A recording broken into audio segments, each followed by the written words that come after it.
बच्चों, आज मैं आपको चंद्रमा की कहानी सुनाने जा रही हूँ। आज की कहानी का नाम है घमंडी चंद्रमा।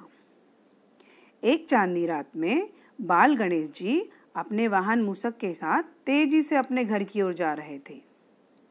अचानक उनके सामने सांप आ गया। बेचारा मूषक सांप से बचने की कोशिश करते करते गिर पड़ा। जब तक बाल गणेश जी को समझ में आता, वो अपने लड्डुओं के साथ जोर से जमीन पर गिर पड़े और बोले, अरे मूषक, ये क्या किया तुमने? मुझे गिरा दिया और मेरे साथ मेरे स्वादिष्ट लड्डू भी गिरा दिए।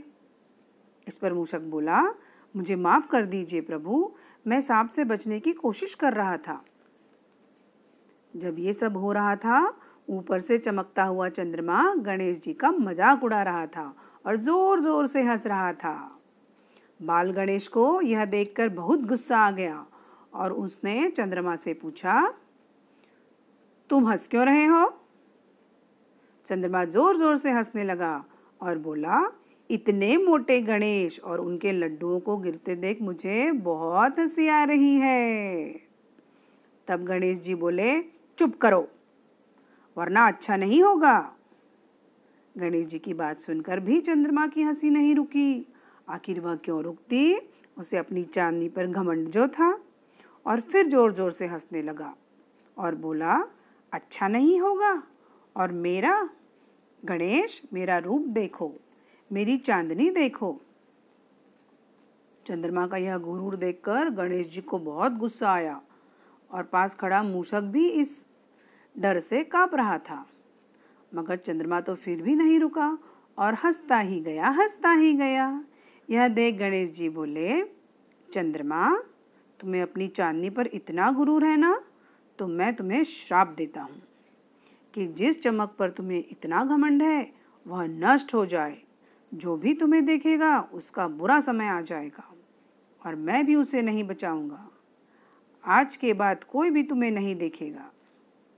जैसे ही गणेश जी ने यह कहा, खूबसूरत चंद्रमा का रंग बदलकर कोयले जैसा हो गया। वहीं रात भी बहुत काली हो गई, ठीक अमावस्या की तरह।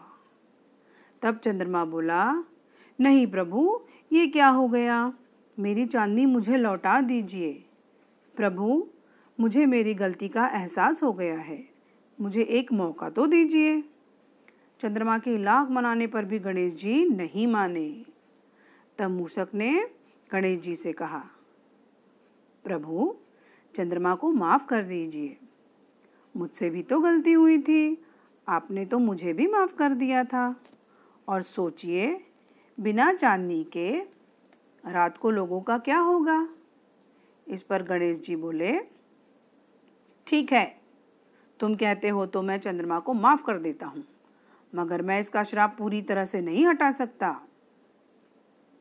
इस पर चंद्रमा बोले, प्रभु, आप विघ्नहर्ता हो, आप जो करोगे मेरे लिए सही होगा।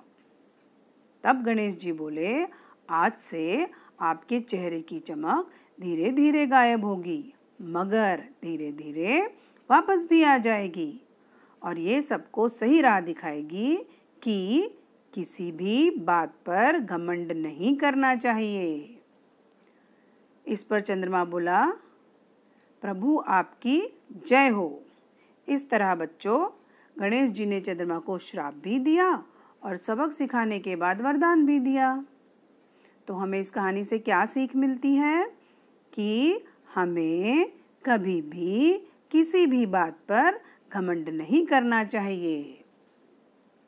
आप सभी को पसंद आई ना ये कहानी? धन्यवाद।